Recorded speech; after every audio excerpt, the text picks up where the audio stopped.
¿Eso era todo? Gracias. Ya estamos. Es un placer estar aquí. Espero que no os importe que os hable en inglés, porque no sé hablar castellano. Mi interés en la educación se remonta a cuando yo iba a la escuela. Cuando iba al colegio, no tenía planeado dedicarme a la educación. En aquel momento, no tenía nada planeado. Os puedo preguntar, ¿cuántos de vosotros estáis haciendo ahora lo que creíais que ibais a hacer cuando estabais en la escuela? ¿Uno? ¿Dos? Os preguntaré enseguida por esto. Veréis, la mayoría de la gente no tiene ni idea. Y aunque en la escuela tuvieran alguna idea, acaban haciendo otra cosa. A lo mejor podéis pensar, tengo clarísimo que quiero ser escritor, o abogado, o técnico, o chef, o lo que queráis. A lo mejor en la escuela teníais esa idea, y algunos de vosotros quizá conseguisteis dedicaros a eso. Pero aunque os dediquéis a lo que queríais hacer, seréis una minoría. Y no pudisteis planificar la vida que habéis acabado teniendo. Para mí, esto es algo crucial, porque toda vida humana es única e irrepetible. Y toda vida humana es improvisada. Nuestras vidas son un proceso constante de decisiones creativas e improvisación. Así que cuando iba al colegio no sabía lo que quería hacer. No tenía ni idea. Yo formaba parte de una familia numerosa. Tengo 5 hermanos y una hermana. Uno de mis hermanos está aquí, John. Hemos venido juntos. Cuando tenía 4 años, vivíamos al lado del campo del Everton. Hay 2 campos de fútbol en Liverpool, el de Everton y el de Liverpool. Nosotros crecimos al lado del estadio. Así que mi padre creía que yo sería jugador de fútbol. Con 4 años. Porque mi padre había sido jugador y yo estaba muy en forma y era ágil. Y al parecer tenía un talento precoz. Era un poco como Ronaldo. Me comparan mucho con él. Me lo dicen mucho. Pero en los años 50 hubo una epidemia de polio que se dio en Europa y Estados Unidos. Yo la contraje a los 4 años. Me pasé alrededor de 1 año en el hospital. Y ahí se acabaron las esperanzas de mi padre de que yo jugara al fútbol. Fui a un colegio para niños minusválidos. Y entonces recuerdo que hubo 2 personas que se cruzaron en mi camino. Una de ellas era un hombre maravilloso llamado Charles Strafford, que un día visitó el colegio. Éramos 8 alumnos.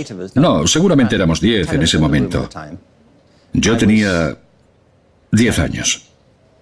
Este hombre vino de visita al colegio. Estuvo hablando conmigo y con más gente, y luego se fue a hablar con el profesor.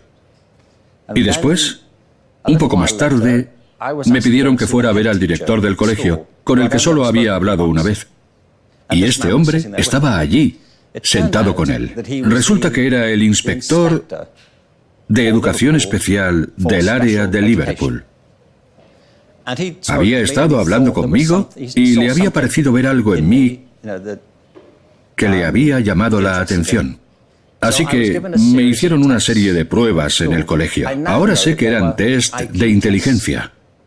Y me subieron de curso. Este hombre, Charles Strafford, se convirtió en un amigo de la familia y en mi mecenas. Éramos una familia numerosa de clase trabajadora. Y empecé a trabajar con otra profesora, la señorita York, que era muy exigente. Y gracias a haber trabajado con ella, aprobé el examen público para entrar en las escuelas convencionales, en la secundaria. Y allí que me fui. Yo fui la primera persona de mi escuela en aprobar el examen de admisión para entrar en la educación convencional. Y fue todo gracias a que 2 personas vieron algo en mí y me exigieron que lo desarrollara. Entonces empecé a ir a la escuela convencional y allí empecé a educarme. Trabajé mucho lengua y teatro y seguía sin saber a qué quería dedicarme. Me quedé asombrado de que la gente de todas las edades tienen muchas más habilidades y posibilidades de las que la educación ordinaria les permite descubrir. Muchos niños nacen con grandes capacidades, pero yo creo que las habilidades humanas son como recursos naturales. Están enterradas bajo la superficie y hay que descubrirlas. Y puede que nunca las descubramos. Todos vosotros tenéis habilidades de las que seguramente ni siquiera sois conscientes. Y puede que nunca las descubráis por falta de oportunidades. Se me ocurre que la lingüística es un buen ejemplo. La mayoría de niños aprende a hablar en sus primeros años de vida. Y curiosamente, nadie les enseña a hacerlo. Si sois padres, lo sabéis. No le habéis enseñado a hablar a vuestro hijo. ¿Cuántos hijos tenéis? Vale. Si tenéis hijos,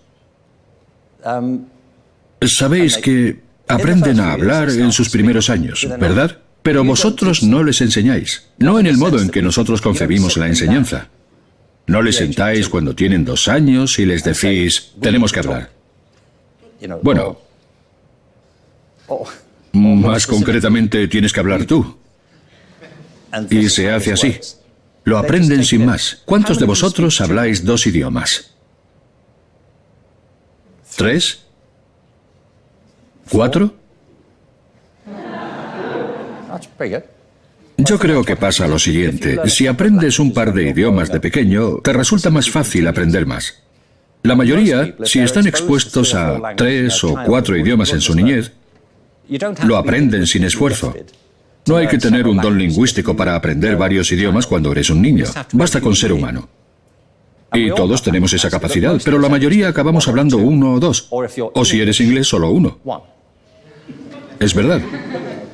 En Francia intento hablar francés, pero la gente me lo impide. No lo hagas. Suena horrible. Limítate al inglés, que se te da bien. Pero lo mismo pasa con los instrumentos musicales. Si practicas música desde una edad muy temprana, aprendes los instrumentos. Si te expones al diseño, o si te animan a bailar, o si te animan a construir, todos tenemos una gran variedad de habilidades. La cuestión es identificarlos o no, y luego cultivar las destrezas necesarias para ponerlas en práctica. Y esto siempre lo he sabido, desde que era bien pequeño, incluso antes que mis compañeros de escuela, y de una forma un poco inconsciente. Luego, en la universidad, me involucré mucho en el teatro. El teatro siempre me ha parecido una manera muy poderosa para que la gente conecte, se comunique y explore sus relaciones entre sí. El teatro es el arte del comportamiento humano. Y en el teatro, las preguntas que se plantean no son lo que piensas, sino lo que harías en esas circunstancias. ¿Cómo te sientes? ¿Cómo actúas? ¿Cómo te comportas? ¿Cómo afecta a tu relación con los demás y qué sucede como resultado? Y me resultaba curioso que esto no se usase de forma extendida en las escuelas, a pesar de que, evidentemente, era una forma importante de conexión y aprendizaje. Así que acabé haciendo las cosas un poco por casualidad, pero siempre movido por el convencimiento de que la gente tiene más habilidades en bruto de lo que cree. Yo sabía por mi experiencia personal que así era. Y cuanto más profundizaba en ello, más me indignaba. Para mí, esta es una cuestión de derechos humanos. Todos tenemos una vida que sepamos. Y es relativamente corta en el gran esquema cósmico de las cosas. Y muchas personas se pasan la vida sin sentirse satisfechas, sin sentir que tienen un propósito, ni sentir que han descubierto lo que son verdaderamente capaces de lograr. Y esto es importante, porque esta relación entre la naturaleza y la crianza es muy dinámica. Y uno de los procesos de los que dependemos para cultivar nuestras sensibilidades y talentos naturales es la educación. Así que empecé interesándome por un arte en concreto y reflexioné mucho sobre ello. A mí me parecía que toda la gama de disciplinas de la escuela debían beneficiarse de ello. Así que, por último, me acabé interesando por la idea de la creatividad. Y el motivo es que hay muy pocas cosas que nos hagan destacar entre los seres vivos de la Tierra, y creo que las diferencias nos las creemos demasiado. Pero algo nos diferencia. Eso está claro. Las demás especies no se comportan como nosotros. Nosotros sí nos comportamos como ellas a menudo. Pero hay cosas de las que ellos parecen no ser capaces. Ellos no se meten en teatros rodeados de cámaras. No se ponen ropa que otro ha diseñado o fabricado. No disfrutan de la comida del mismo modo que nosotros. No hablan idiomas, no parecen tener teorías, no tienen sistemas de valores, no tienen rivalidad cultural, no crean economías, no construyen grandes civilizaciones. Nosotros sí.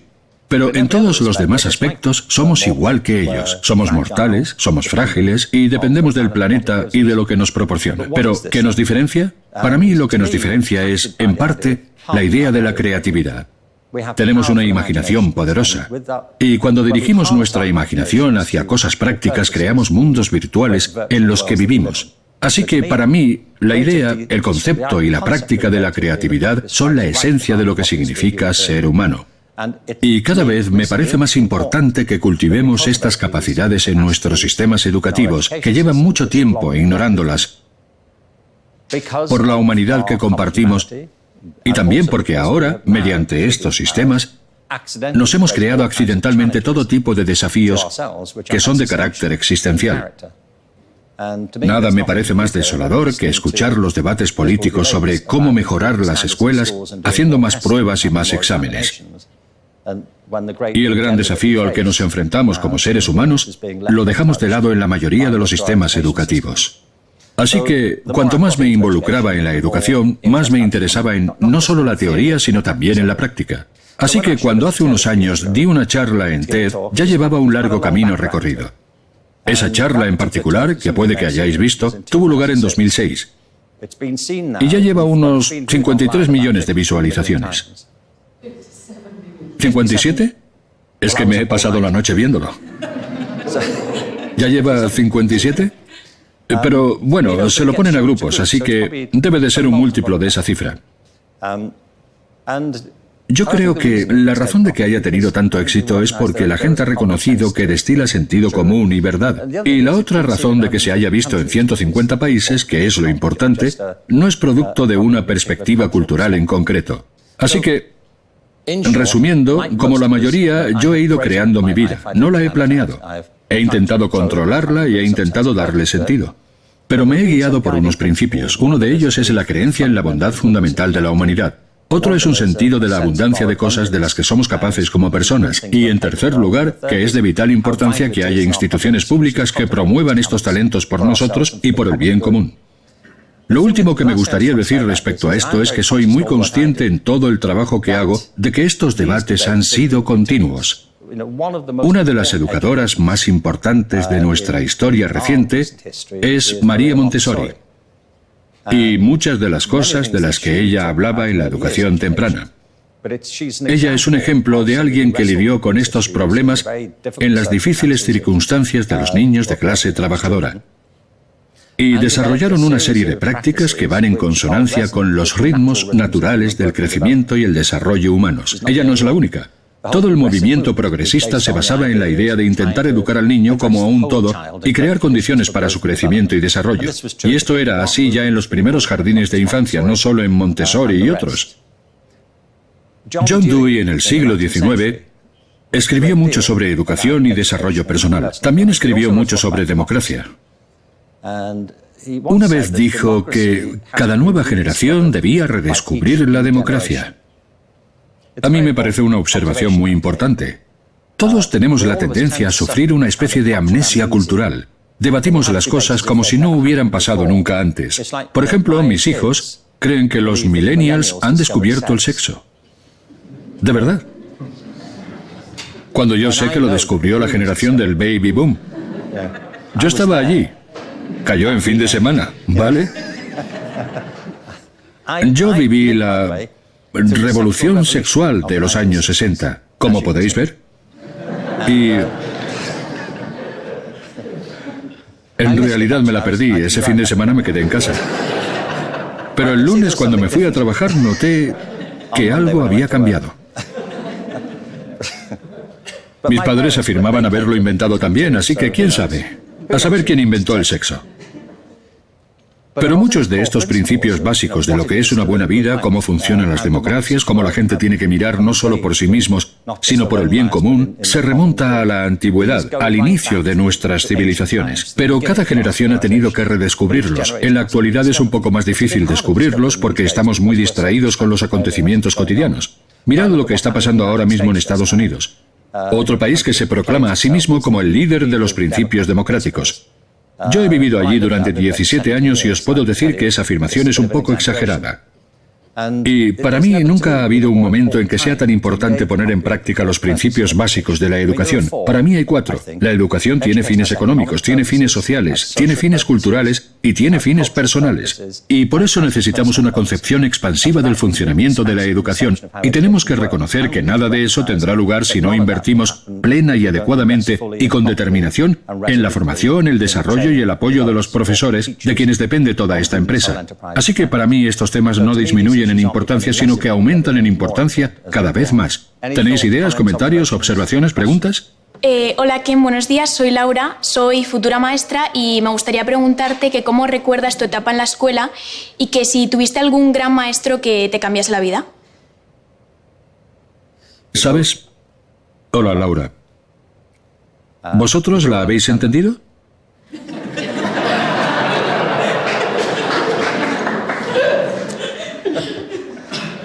Bueno, ya he mencionado a un par de profesores que tuve. Es difícil exagerar la importancia de los profesores en tu vida. Es decir, yo creo que es uno de los trabajos más exigentes que una persona pueda tener. Y lo digo de verdad. Es una profesión con muchas dimensiones. Y lo cierto es que siempre me ha molestado que la gente que no se dedica a la educación critique tan a la ligera la manera en la que los profesores hacen su trabajo. Tienes que trabajar con 20 o 30 vidas o más durante 40 minutos o una hora y luego se van y llega otro grupo, sobre todo en primaria o en el instituto. Y todos ellos son personas con una vida llena de esperanzas y expectativas. Son vidas complejas. Traen al aula sus experiencias de casa, de la calle, sus intereses culturales. No deja de ser un momento más que tú compartes con ellos. Así que ser buen profesor conlleva muchas cosas. Una de ellas es que, obviamente, necesitas saber la materia. Aunque yo creo que no siempre tienes por qué saberlo todo. Depende de lo que sea. Hace unos años participé en un evento de Vancouver. Era una cumbre de paz. Se llamó la Cumbre de Paz de Vancouver. ¿Qué esperabais? En cualquier caso, el invitado de honor era el Dalai Lama. Yo era el anfitrión de la sesión de apertura. Y había, si no recuerdo mal, 10 personas en la mesa, incluyendo al Dalai Lama, que estaba sentado en un trono. Yo hoy he pedido que me pusieran un trono.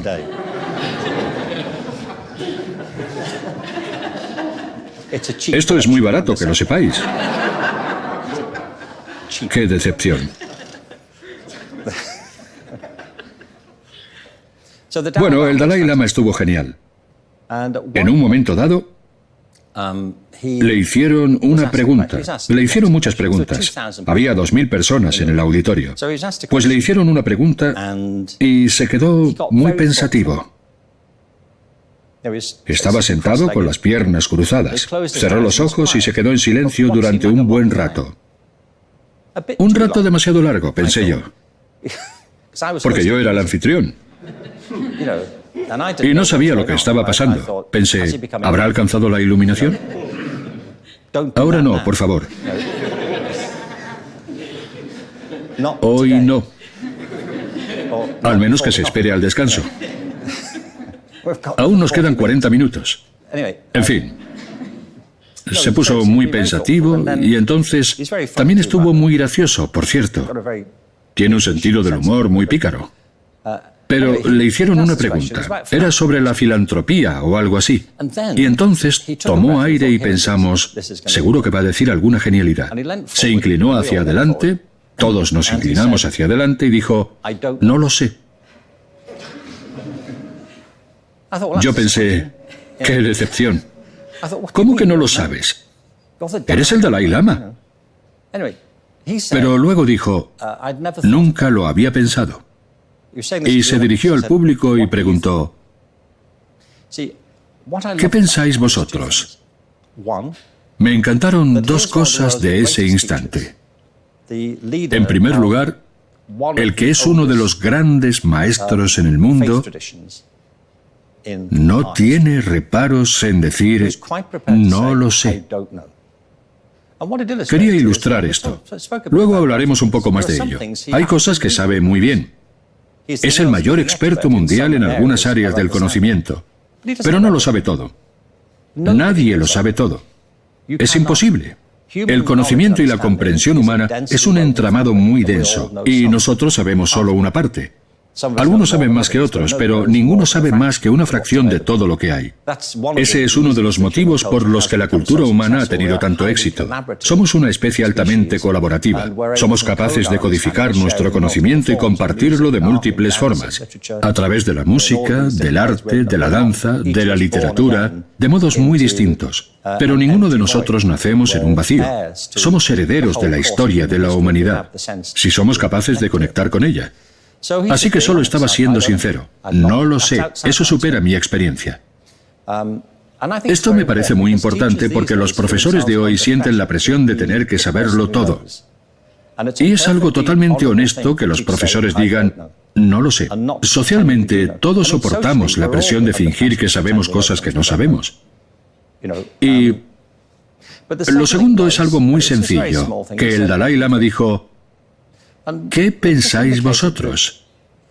Esto indica que el aprendizaje no es un monólogo, sino que es una relación, es una conversación. Y los grandes profesores de la antigüedad lo sabían. Sabían que el aprendizaje se produce a través del diálogo, la conversación y la interacción. Los grandes profesores son alumnos y los grandes alumnos son profesores. Son todo al mismo tiempo.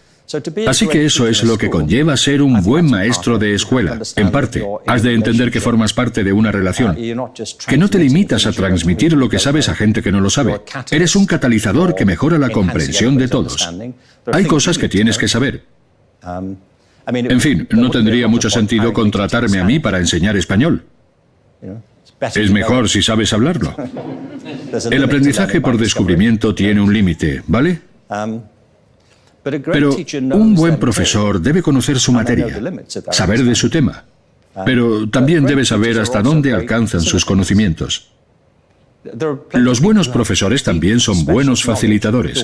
Hay muchas personas que tienen un gran conocimiento especializado, pero no son buenos profesores.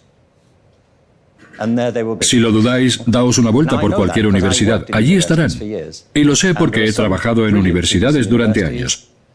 En las universidades hay profesores geniales y hay algunos que solo enseñan porque es el precio que deben pagar por investigar. Que alguien sepa de algo no significa que sea buen profesor. Para ser buen profesor hay que practicar el arte de enseñar, si lo concebimos como una forma de arte. Es como ser un buen médico. Hay un montón de recursos, ideas, técnicas y estrategias. Es saber qué aplicar aquí y ahora. Es como ser un buen terapeuta.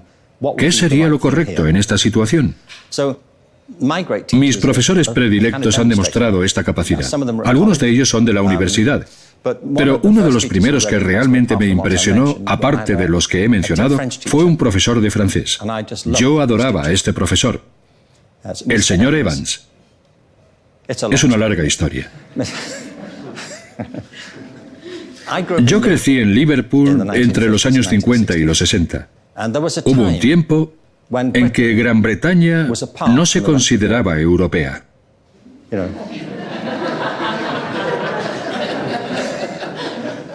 Aunque ahora nos parezca raro.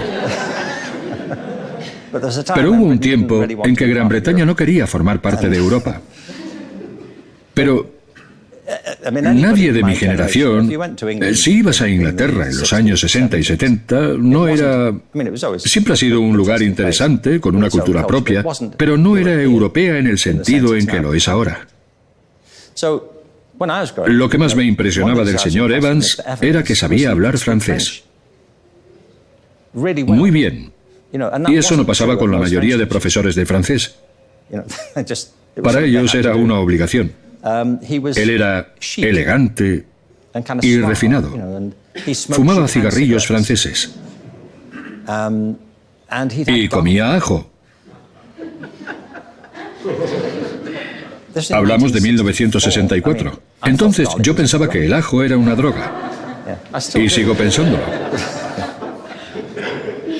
Él era muy francés, era europeo. Y cuando entraba en clase había algo en él, en su forma de ser. Y nosotros nos quedábamos ahí sentados escuchándole. No tenía que hacer nada. Le prestábamos atención sin más. Y gracias a eso aprendí francés y despertó mi curiosidad. Luego estaba el profesor de latín que me deprimía. Es una relación, de eso se trata. Tus alumnos no tienen por qué caerte bien, tú no tienes por qué caerles bien a ellos. Pero tiene que haber algo del profesor que les despierte la curiosidad, que les impresione. Un buen profesor te anima del mismo modo que uno malo te desanima. Me acuerdo de profesores que con solo levantar una ceja te hacían sentir fatal. Les hacías una pregunta y te hacían sentir ridículo por haberla hecho. Así puede que le cojas manía a una asignatura. Tenéis una responsabilidad muy grande. No hay que agobiarse. Pero los profesores tenéis una influencia tremenda. Mi vida está llena de profesores así. Y tú serás una gran profesora. Soy Mar Romera, soy maestra y yo soy optimista y creo que vamos a cambiar el mundo a través de la educación. Y necesito el mejor de los consejos del mejor gurú, que es usted. Y quiero saber si tuviese el poder de cambiar el sistema educativo, ¿qué cambiaría y por qué? Vale. Lo del gurú es verdad.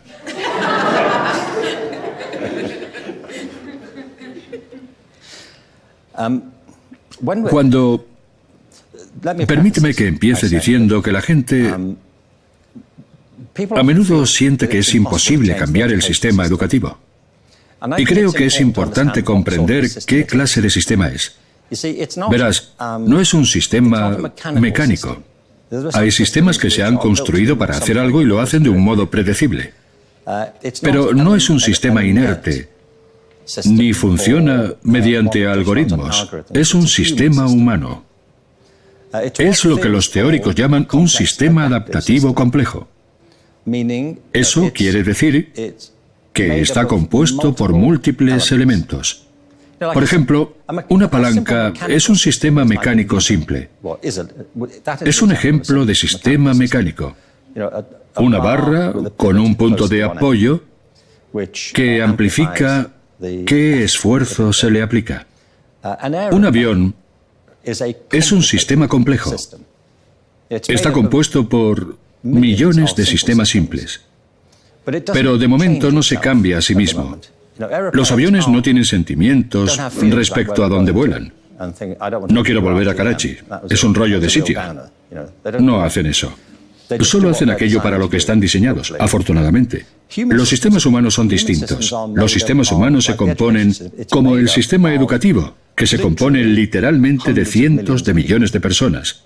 En cientos de miles de instituciones con innumerables intereses, innumerables puntos de interacción entre sí. Es altamente complejo. Está compuesto de acciones individuales cada día. Y todas están fluctuando. El funcionamiento del sistema tiene unas características dominantes, pero es un diseño dinámico y vibrante, incluso cuando no lo parece. En segundo lugar, cambia constantemente. Hay cosas que parecen ser constantes, pero aún así, con el tiempo, pueden cambiar mucho. También hay mucho espacio en el sistema para la innovación. Se pueden hacer muchas cosas con la educación, con los sistemas humanos. Se pueden hacer cambios en el sistema. Mucho de lo que pasa en las escuelas, por ejemplo, en nuestros países, no lo dicta la ley, sino que es lo que la gente se ha acostumbrado a hacer. Es un hábito. Por ejemplo, la mayoría de sistemas escolares no impiden que los profesores prueben otras formas de enseñar. Mi esposa era profesora en Liverpool. Tenía 42 niños en clase. Tenían 10 años. Su clase era una jaula de grillos, y lo que hizo fue ponerlos a trabajar siempre juntos en grupos mixtos. La gente dice, ¿cómo enseñas a 42 niños todo el día? ¿Cómo lo haces? Pues los pones a trabajar juntos, les enseñas juntos. Su escuela era un lugar muy interesante porque el director fomentaba la colaboración entre los distintos profesores para que trabajaran sus puntos fuertes. Los directores pueden hacer eso. La ley no les exige ceñirse al camino por el que va todo el mundo. Desde el sistema se puede cambiar el sistema. Puedes luchar por los cambios. Puedes salirte del sistema e ir a una escuela alternativa. Lo que quiero decir es que hay flexibilidad y que el sistema está cambiando. Y está cambiando en parte, y esta es la parte optimista, porque hay fuerzas que están alterando la educación. Una de ellas es, de esto quiero hablar luego, es que hay un creciente problema de desempleo entre la juventud. Cada día se rompe la promesa de que la educación hace a decenas de miles de niños. Es una energía poderosa y perturbadora que se está acumulando en la población. La promesa de la educación superior está fallando a muchos jóvenes. Cuando yo estaba en la universidad, la idea era que si trabajabas duro, lo hacías bien y te sacabas una carrera, tendrías un buen trabajo. Pero la gente sabe que eso ya no es así. No digo que no sea nunca así, pero ya no es una garantía como lo era antes. También sabemos que vamos a enfrentarnos a una enorme cantidad de innovaciones en la tecnología digital y la inteligencia artificial, que con toda probabilidad perjudicarán a muchos puestos de trabajo que creíamos que eran territorio exclusivo de los humanos. Vivimos en un mundo de fluctuaciones y cambios constantes, y eso sin tener en cuenta el asunto del clima y lo que está pasando en nuestro sistema político. El sistema está fluctuando, está cambiando. Se resiste a algunos cambios, pero hay muchos cambios en marcha. Así que yo creo que hay varias opciones. Una de ellas es, y creo que es un principio importante, que si trabajas en la educación, entonces eres el sistema. Tú y todo el mundo. No consiste en decir, tienen que cambiar los demás. Lo que tú haces forma parte de ello. Cuando entras en clase, se cierra la puerta, todos esos niños te miran y te prestan atención. Lo que ocurre a continuación, para ellos, es el sistema educativo. A ellos les da igual quién sea el ministro de Educación, les da igual el informe PISA. Nunca han oído hablar de Andreas Schleicher. Les da lo mismo. Lo único que saben es lo que tú vas a hacer ahora. Y lo que tú les des, lo que les pidas, cómo les respondas. Eso es la educación para ellos. Por eso siempre digo que el punto de partida eres tú. Eso decía Gandhi, ¿no? Sé el cambio que deseas. Sé el cambio que quieras ver. Y luego trabaja, si tienes la energía, las ganas y la voluntad, con otros profesores de la escuela para ver si ellos también quieren cambiar las cosas, y con los padres, si es posible. Ten claro los cambios que creas que es importante acometer en la educación. Está claro que hay grandes problemas. Es como con el medio ambiente. Hay muchos intereses para que las cosas sigan como están, pero eso no quiere decir que no haya espacio para el cambio. Fijaos en el movimiento Me Too ahora mismo. Ha conseguido encender el polvorín de la ira y la frustración, que la gente ya sabía que estaba ahí, pero necesitaba algo, esa chispa que ha iniciado el gran cambio. Yo creo que eso es lo primero. Hay espacio para el cambio si tienes la voluntad de hacerlo y las ganas para intentarlo. No tiene por qué cambiar el mundo. Pero lo que tú hagas por tus alumnos cambia su mundo. Una ceja levantada puede cambiar el mundo de los niños con los que trabajas. Y creo que es importante no subestimar eso nunca, tu poder como profesor en la escuela. Y si te parece demasiado y te sientes sobrepasado, dedícate a otra cosa. Lo digo en serio. No estoy animando a la gente a dejar la educación, pero tienes que tenerlo claro. En fin, también es tu vida. Yo creo que es importante que te pongas en primer lugar. Tienes que estar fresco. Si sientes que esto te agota, tienes que hacer otra cosa durante un tiempo, o hallar la manera de encontrar el equilibrio. Hace unos años escribí un libro titulado The Element. ¿Está en español? Lo voy a decir en español. Se llama El Elemento. Ahí queda eso. Es una forma en la que la gente consiste en saber que estás haciendo lo más auténtico, que estás haciendo aquello con lo que más te identificas. La semana pasada, Terry, mi esposa y yo viajamos a París. Y estuvimos comentando, yo no sé cómo lo hacen los políticos. Se pasan la vida en aviones, yendo de reunión en reunión, rodeados de cámaras y micrófonos para analizar todo lo que dicen. ¿Quién querría hacer eso? Pero está claro que a ellos les encanta, y eso a mí me parece una observación importante, que si estás haciendo algo, estar en tu elemento consiste en dos cosas: encontrar las cosas que se te dan bien y que además te encanta hacer. Si te encanta hacer algo que se te da bien, no volverás a trabajar en tu vida, como dijo Confucio.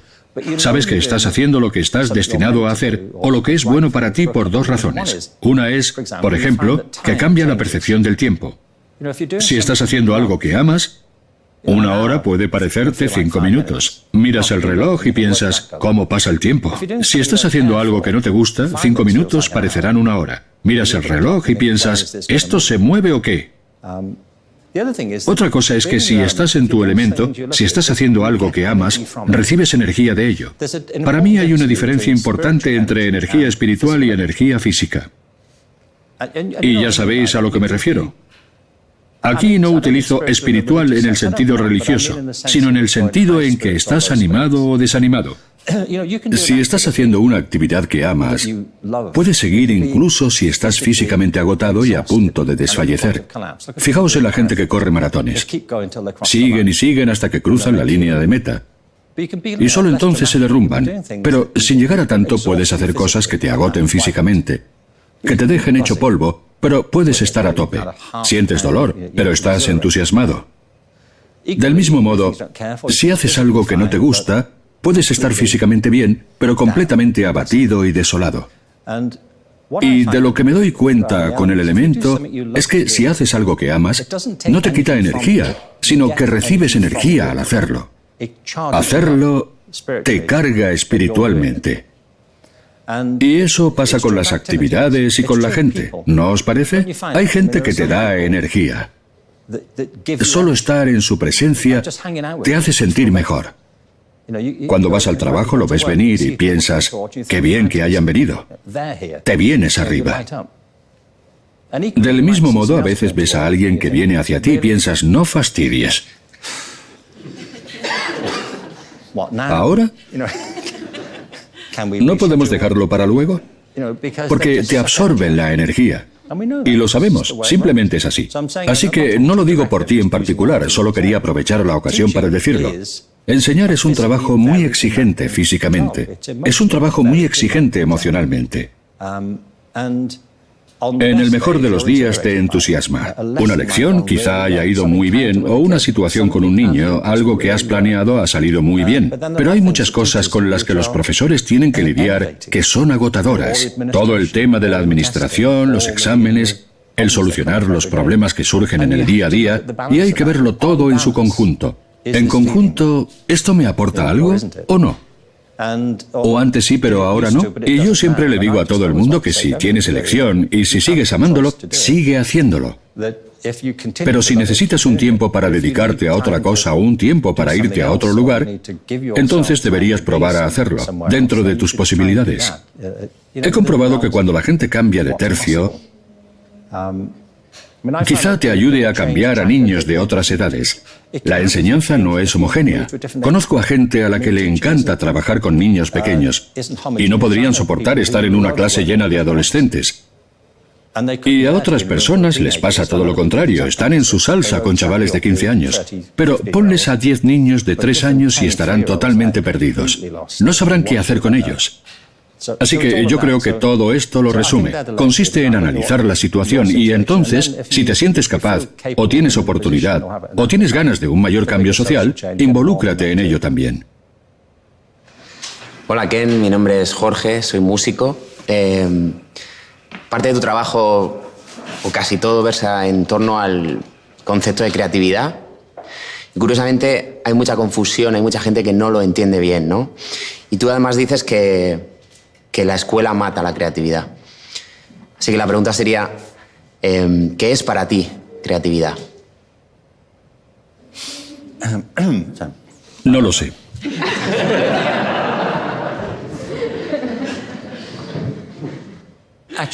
¿Cómo te llamas?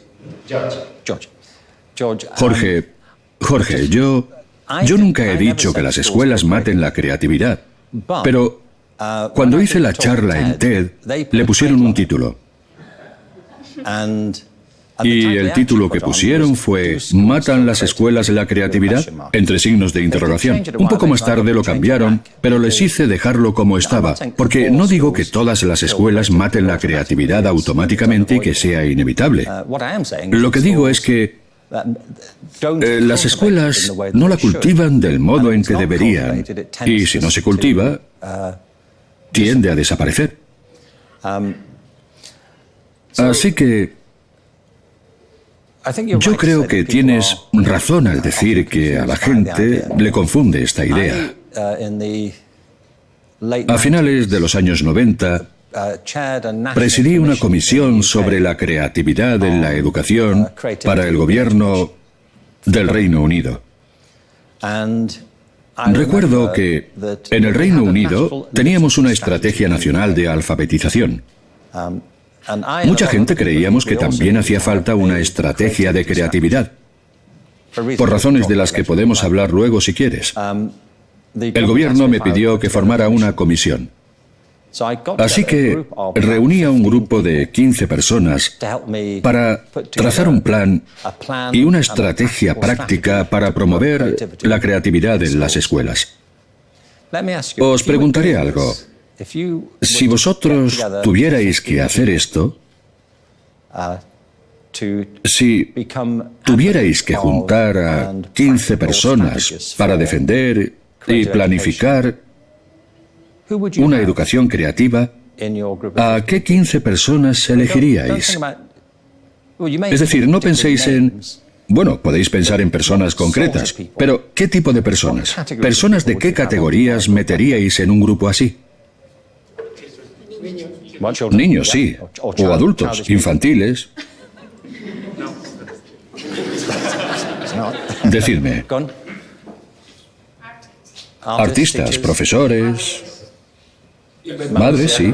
¿Cómo dices? Inventores. Inventores. Emprendedores. ¿Cómo has dicho? Abuelos. Emprendedores, sí. Psicólogos. Emprendedores. Madres. Padres, ¿no?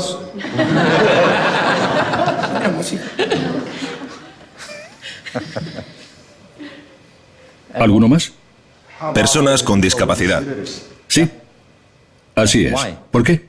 Porque creo que la gente con discapacidad se enfrenta a diferentes desafíos y adversidades cada día. Así que, a lo mejor encuentran otras formas de desenvolverse. Básicamente. Sí, así es. Creo que esa es buena. ¿Cuál es tu... ¿Te gusta la palabra discapacidad? ¿Te parece bien utilizarla? Puede. Es la mejor que se me ocurre en inglés. Hace solo 4 años que aprendí inglés, así ¿De verdad? ¿De dónde eres? Soy de aquí, de España. ¿Y cuál es tu discapacidad? Soy ciego. ¿Y eres ciego de nacimiento? No, perdí la vista a los 8 años. Ya. ¿Y fue a causa de un accidente o cómo ocurrió? No, fue una enfermedad. ¿Ah, sí? ¿Fue paulatino o repentino? Fue repentino, en 5 segundos. ¿En serio? Sí, ¿Te puedo preguntar qué enfermedad era? glaucoma. ¿Y tan rápido fue? Sí, porque me tocó la retina. Sí, ya. Así que fue literalmente como apagar un interruptor. Sí, exactamente. Te pregunto porque el secretario de Estado... Bueno, antes de eso, fui a una escuela especial cuando era niño, como decía antes. Y... Sí, yo también. Así que, bueno... Había niños con todo tipo de discapacidades aparentes. Digo aparentes por un motivo. Había niños que tenían polio. De esos éramos bastantes. Niños con parálisis cerebral, niños ciegos, con visión parcial, sordos, niños con problemas de corazón, asma.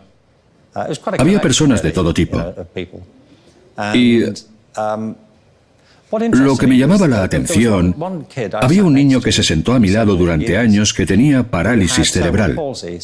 La parálisis cerebral es algo terrible, porque suele estar provocada por un daño en el cerebro, una lesión cerebral de alguna clase. Y como cualquier otro tipo de discapacidad física, no significa que haya ningún tipo de deficiencia mental o emocional. Es un problema motor. Y en la parálisis cerebral, lo que pasa es que para hacer algo tan simple como estirar el brazo así, hay que contraer unos músculos y relajar otros. Y el efecto que tienen algunas de estas lesiones cerebrales en la capacidad motora es la falta de coordinación. Los músculos que tienen que relajarse no lo hacen, no se coordinan. Así que te pasas todo el tiempo peleándote contigo mismo. No puedes hacer llegar el mensaje del cerebro directamente a los músculos para que se comporten de la forma que la gente considera natural. También puedes imaginarte el efecto que tiene eso en los músculos de la cara. Hablar conlleva una coordinación altamente compleja de músculos faciales. Y si no se coordinan, pues, en fin, la voz sale a duras penas y a menudo se te cae la baba también. Es como cuando vas al dentista, que no puedes mover la boca. Así que es algo terrible, porque parece que tengan también graves problemas mentales, que podrían tenerlos, pero lo más seguro es que no sea así. En cualquier caso, este chico que se sentaba junto a mí, sus brazos estaban encogidos y no podía coger un lápiz. Pero podía coger un lápiz con los pies, con los dedos de los pies. Así que subía la pierna y se ponía a escribir con el lápiz entre los dedos. Tenía muy buena caligrafía. Era mejor que la mía, de verdad. Nunca he conseguido dilucidar si aquello podía considerarse escribir a mano. ¿Escribir a pie? Pero se le daba muy bien. Pero lo mencionaba porque toda la gente que conocía allí no se definía por su discapacidad. Solo era algo con lo que estaban lidiando. Y seguro que... Bueno, no quiero dar nada por hecho en tu caso. Pero ellos no es que dijeran, soy sordo, eso es todo lo que necesitas saber. Además, eran sordos. Es curioso cómo la comunidad sorda forma una especie de cultura, porque tienen los lenguajes de signos. Uno de los indicadores de una cultura es que hay un código lingüístico característico, y ellos tienen uno. Bueno, tienen varios. Pero no es como tú. ¿Cuál era tu nombre? ¿Cómo te llamas? Enamet. Enamet. Enamet. Sí. Sí.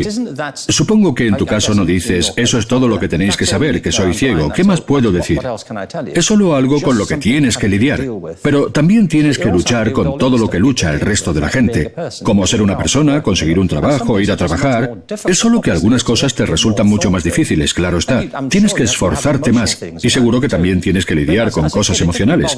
A mí de pequeño no me importaba tener polio. De verdad que no. Era una molestia, pero no era nada que me fuera a impedir hacer algo que quisiera hacer. Y no he usado bastón en toda mi vida hasta hace poco. No me molestaba, estaba en forma y corría, era mucho más ágil. Me recorrí toda Europa haciendo autostop. No fue un impedimento. Tampoco es que quisiera participar en el Tour de Francia, la verdad. Aún estando sano, tampoco lo habría hecho. Pero toda la gente que conocía, en fin, tenían vidas interiores complejas como cualquier otra persona. Y el problema con el tema de la discapacidad es que la gente te define por ella. No necesitamos saber nada más de ti. Suponen que es lo más importante de sus vidas y quizá no lo sea. Puede que haya algo completamente distinto en esas personas. Y lo que es totalmente cierto es que la gente tiene todo tipo de habilidades más allá de las que atraen la atención de la gente. Creo que uno de los problemas para la gente de educación especial es que nuestro sistema, en general, tiene una visión muy limitada de lo que es una habilidad. Se define mayormente en términos de lingüística y matemáticas.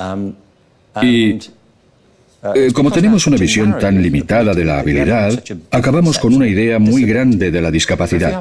Pero si tienes una idea más amplia de la habilidad, entonces nuestra discapacidad percibida ocupará otro lugar entre la infinidad de cosas que la gente es capaz de hacer. Otra cosa es que en mi vida todavía no me he encontrado... Bueno, a lo mejor hay alguien aquí, pero yo no me he encontrado todavía en mi vida profesional o personal alguien que no tenga necesidades especiales. Las tiene todo el mundo, todos. A veces están a la vista, a veces parece obvio qué es lo que puede ser o puede que no lo sea. Puede ser una cuestión de género, puede ser una cuestión de necesidad, puede ser una cuestión emocional relacionada con su propio pasado, con sus relaciones, puede que tenga que ver con el concepto que tienen de sus propias habilidades, una obsesión por su apariencia. Todo el mundo, sea quien sea. Si leéis novelas, ya sabéis de lo que estoy hablando. Todo el mundo tiene problemas. Todo el mundo tiene que lidiar con cosas. Y el problema con las necesidades especiales, en mi opinión, es que se mete a todo el mundo en el mismo saco. Se les encuadra en una categoría general según cada caso. Se les define por su discapacidad.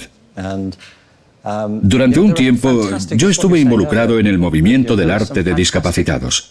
Y hay estupendos ejemplos, es lo que tú decías antes, hay estupendos ejemplos de cómo se acentúan y se desarrollan otras habilidades de una manera que no lo hubieran hecho si no hubiera sido porque han tenido que enfocarse de un modo particular.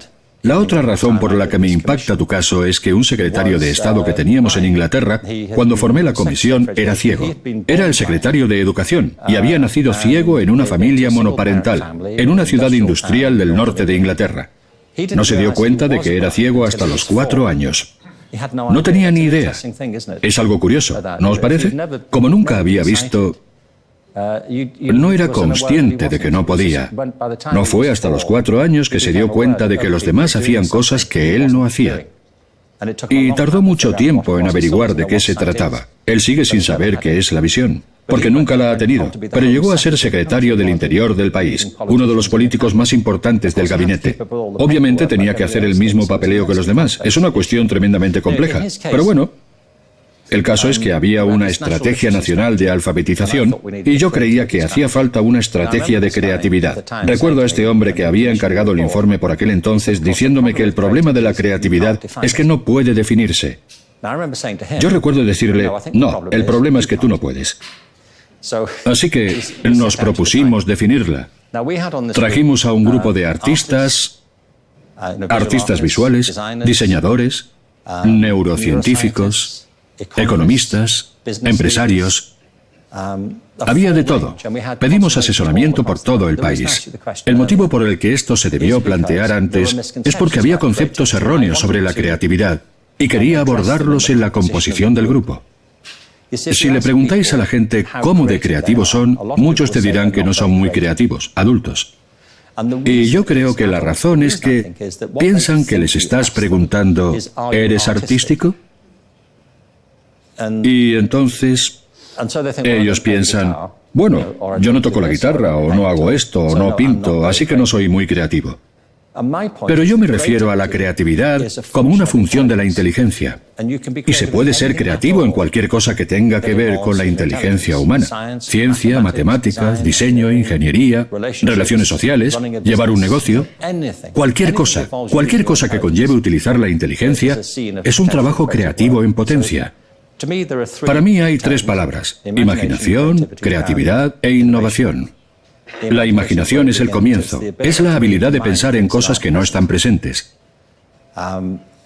Así que, como vemos, los seres humanos parecen tenerla en mucha más abundancia que cualquier otra criatura. Porque con la imaginación no estás limitado al aquí y a la ahora. Puedes anticiparte, reflexionar, verlo desde fuera, especular, conjeturar, hacer suposiciones. La creatividad es un paso más allá. Es poner a trabajar la imaginación. Es aplicar la imaginación. Y la diferencia es que puedes pasarte el día imaginando, pero para ser creativo tienes que hacer algo. Es el proceso práctico de crear algo. Y puede ser una teoría matemática o puede ser cualquier cosa dentro de los límites de la invención e ingenio humanos. Así que la definimos del siguiente modo: la creatividad es el proceso de tener ideas originales que tienen valor. El proceso es importante porque a menudo es un proceso, no un suceso. Seguro que vosotros lo sabéis. Un músico, cuando está componiendo, normalmente no... Le pasó a Mozart unas cuantas veces, pero es raro que todo le salga tal cual, sin cambios. A menudo los procesos creativos consisten en hacer borradores constantemente. Y a menudo acabas con algo que no tiene nada que ver a como era al principio. El producto final no es siempre lo que querías. Así que es un proceso. Tiene que ser original. No tiene por qué ser original para todo el mundo, pero tiene que ser algo nuevo para ti. Si te fijas en dibujos de niños de 5 años, son originales en el sentido en que ellos nunca han hecho nada parecido antes. Están rebasando sus límites. Pero no puedes comparar los dibujos de niños de 5 años con el techo de la Capilla Sixtina, ¿vale? No sería justo, ¿verdad? Arrastrar a un niño hasta Roma, señalar al techo y decirle, se hace así, no me hagas perder el tiempo.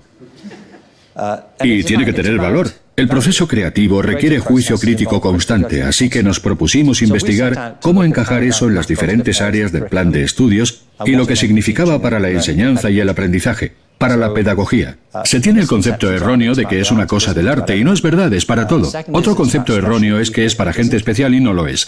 Todo el mundo tiene capacidades creativas. Y el tercer concepto erróneo es que no puede mejorarse, seas creativo o no. Eso no es cierto. Puedes ayudar a la gente a ser más creativa comprendiendo cómo funciona y adquiriendo las destrezas para hacerlo mejor. Hola, mi nombre es María Luisa, es un honor. Soy madre de una niña de 9 años y me pregunto, si un día mi hija me dice que quiere dejar de estudiar, ¿cómo lo enfoco? ¿Qué le diría usted? Tendría que conocer a tu hija para responder a esa pregunta. Nosotros tenemos 2 hijos. Ya no tienen 9 años. Nuestra hija tiene 29 y nuestro hijo 34. Pero tuvimos que criarlos. Y como todos los padres, especialmente con el primero, no era para nada lo que nos esperábamos. Es un proceso constante de improvisación, de ensayo y error. Hay que alcanzar un equilibrio, ¿verdad? Entre dejar espacio para el desarrollo de tus hijos. ¿Tienes una o más de una? Hay que dejarles espacio para crecer y desarrollarse como las personas singulares que son. Y cualquiera que dude que cada niño es diferente es que no tiene hijos. La idea de que los niños nacen como una hoja de papel en blanco es una chorrada. Las personalidades de niños empiezan a expresarse desde el momento de su nacimiento. Nuestros 2 hijos se quieren, se parecen en muchos sentidos, comparten los mismos genes, se criaron en la misma casa.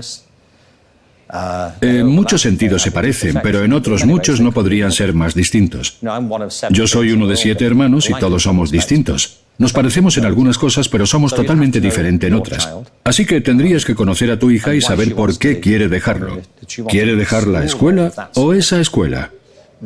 Otra forma de enfocar esto como padre es que parte de nuestro papel, en mi opinión, aquí hay mucha controversia al respecto, no es proporcionarles libertad, sino establecer límites. Y también reconocer que, en cierto modo, tú sabes más que ellos sobre algunas cosas. Y a veces hay una tendencia, me parece a mí, no digo que este sea tu caso, pero sé de cuando vivíamos en Los Ángeles que los padres pueden volverse demasiado indulgentes con sus hijos. Y se creen que todo lo que dicen tiene que ir a misa. En plan, nosotros no sabemos nada, ellos tienen 3 años y saben mucho más que nosotros. Pues la verdad es que no lo saben todo. Y parte del deber como padres es intentar discernir qué es lo que más les conviene. Eso no quiere decir que vayas a tener siempre razón. Pero tienes que encontrar el equilibrio correcto. Y esa es una de las grandes responsabilidades y uno de los grandes desafíos de ser un buen padre. No hay que intentar ser siempre su amigo y hacer lo que ellos dicen que les gustaría hacer. Yo lo sé. Ahora pienso en mis padres y yo no me habría centrado en mi educación si no hubiera sido por la presión que ejercieron sobre mí. Yo no quería hacerlo. Yo iba a la escuela a pesar de todo lo que he dicho. Estamos hablando de Liverpool en los años 60. Los Beatles estaban tocando al final de la calle. No me apetecía meterme en casa a estudiar latín. Un hermano de John y mío, Ian, está en una banda de rock. Él estaba ensayando y yo estaba en la habitación contigua haciendo los deberes de latín. Es lo último que me apetecía hacer. Pero resultó que al final los padres también... Otra cosa que tienen que hacer los padres es intentar tener una visión más amplia de la que se le puede pedir a un niño. Porque tienes la ventaja de haber vivido y visto más cosas, y saber que puede haber beneficios no inmediatos que para ellos pueden no ser obvios cuando son jóvenes. No significa que les tengas que agobiar, pero es parte de ser padre. Este año he publicado un libro. Se llama Tú, tu hijo y la escuela. Trata justamente de esto y de cómo los padres manejan la educación de un hijo. Por cierto, este libro es estupendo. Ahí lo dejo. Deberíais comprarlo. Ahora mismo. No, pero trata sobre eso. sobre diferentes estilos de paternidad. Así que esa pregunta no podría responder a la pregunta. Pero, en general, yo diría que hay situaciones en las que los niños puede que sepan qué es lo mejor para ellos y a veces eso es así. Y otras veces que no lo saben. Es parte de la madurez emocional. Con el tiempo, bajo las circunstancias adecuadas, nuestro impulso emocional no es equilibrarnos a partir de nuestra cuidada planificación y control. Y a veces las cosas que los niños quieren no les convienen. Por cierto, una de las áreas de la educación que más me interesa, hablo un poco de ello en este nuevo libro, son las escuelas democráticas, así como escuelas alternativas como Summerhill.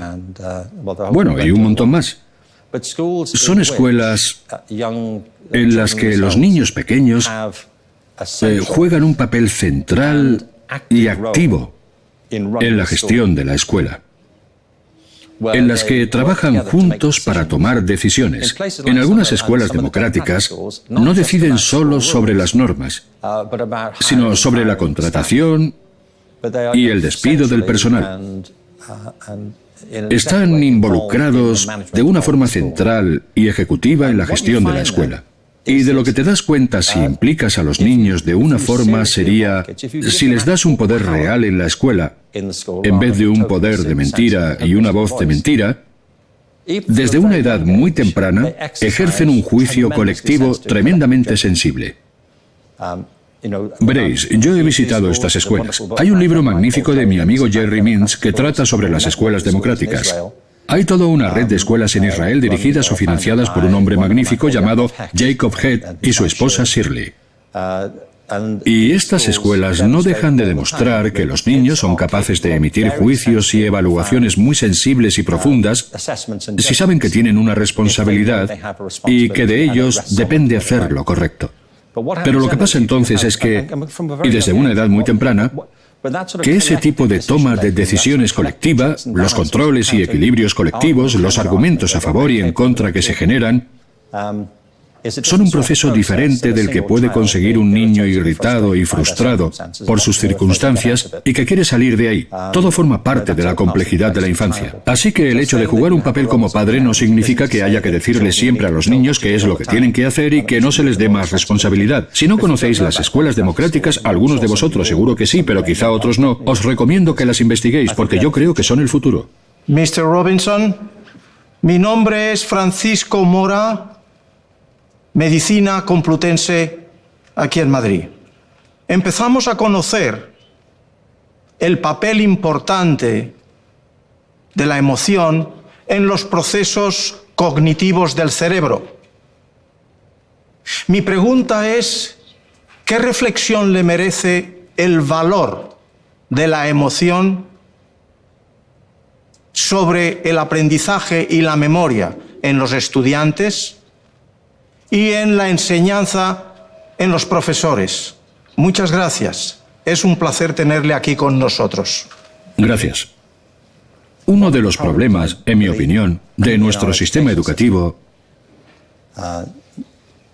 en rasgos generales, es que desde el siglo XVIII, en el pensamiento occidental, hemos permitido que se abriera una brecha entre intelecto y emoción. Consideramos que ambas cosas no están relacionadas y que el intelecto, la inteligencia, tiene que ver con la razón, la lógica y el juicio basado en evidencias. Y que los sentimientos y emociones son, de algún modo, perjudiciales y hay que contenerlos. Por eso, desde el nacimiento de la psiquiatría, a finales del siglo XIX, casi todo el esfuerzo y los libros que se han escrito se han centrado en los aspectos negativos de la emoción.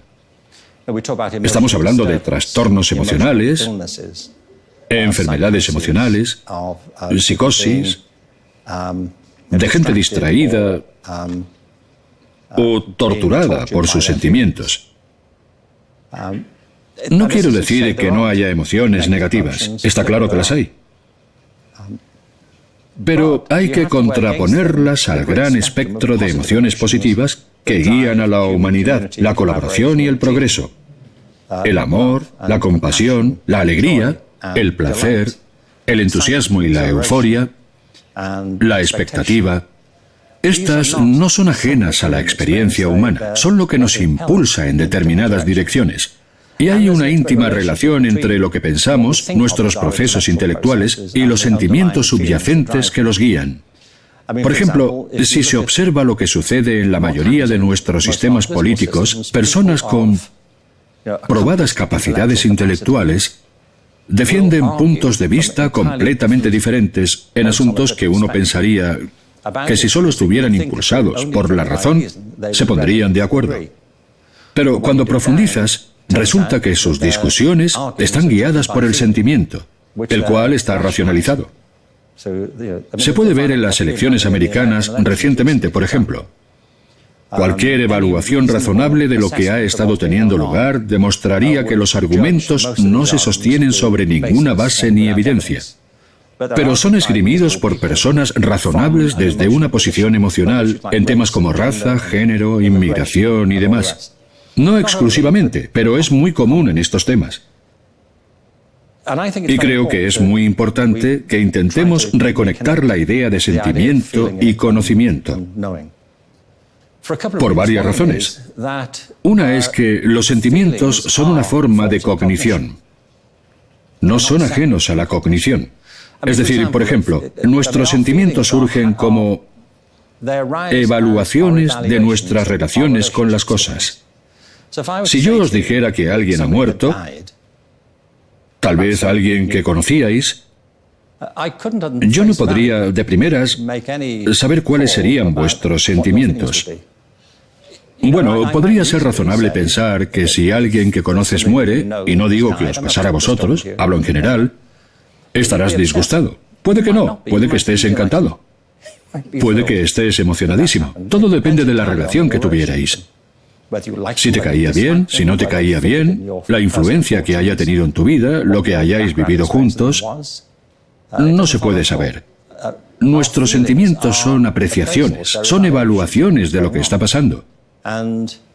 Y se ven afectados por lo que sabemos de la situación y por lo que pensamos sobre ella. Por ejemplo, el racismo, en sus distintas formas, tiene su origen en unas percepciones determinadas sobre otros grupos culturales. Lo que opines de sus prácticas, a veces nuestro miedo a lo diferente. A veces puede ser verdad y otras veces no. Yo estuve mucho tiempo trabajando en Irlanda del Norte en el proceso de paz. Había gente de diferentes comunidades religiosas que en todos los demás aspectos eran iguales. Se habían criado en el mismo pueblo, tenían un acervo cultural similar. Si mirabas a la gente que había en la sala, todos parecían ser exactamente iguales. Pero había una brecha entre ellos que, en algunos casos, desembocaba en asesinatos. Todo por su percepción de las ideas y valores de los demás. El proceso de paz consistía en nosotros medíamos cómo se veía la gente, lo que pensaba que eran y el valor que tenían. La manera de abordar el cambio emocional a menudo es trabajar con la cognición de las personas sobre una situación. Pero no sirve de nada arrinconar los sentimientos como si no tuvieran importancia. Obviamente la tienen. La buena noticia es que ha habido un movimiento muy fuerte en los últimos años, la llamada psicología positiva, los aspectos positivos del sentir, de reconocer que son una parte central de la experiencia humana. Una manera que uso mucho para demostrar cómo estas cosas están conectadas es desafiar los estereotipos que tiene la gente sobre las artes y las ciencias. En las escuelas, por ejemplo, a menudo se piensa que la ciencia es la parte rigurosa e intelectual del aprendizaje. Y que las artes es donde la gente da rienda suelta a su creatividad, y que ahí es donde pueden expresar algo, expresar sus sentimientos. Durante un tiempo hemos vivido con esa idea. Siempre se ha dicho que la ciencia es cosa del intelecto y que el arte es cosa del sentimiento. Es como si pudieras centrarte en el intelecto hasta la hora de comer y por la tarde centrarte en los sentimientos. Pero el hecho es que la ciencia es altamente disciplinada, más o menos. La investigación científica, el método científico, se supone que está basado en la razón y las evidencias. Pero los científicos son personas altamente apasionadas, guiadas por la intuición. Michael Polanyi, en su libro Personal Knowledge, hablaba muy inteligentemente sobre esto hace años. Hablaba de las pasiones intelectuales de la ciencia. A las personas les guía el placer por lo que hacen. Fijaos en los estallidos que se producen en las salas de control de los programas espaciales cuando consiguen su objetivo y sale a relucir toda la emoción. Eso es lo que los guía. Y lo que intentan es que sus sentimientos no nublen lo que están haciendo, pero a menudo pueden hacerlo.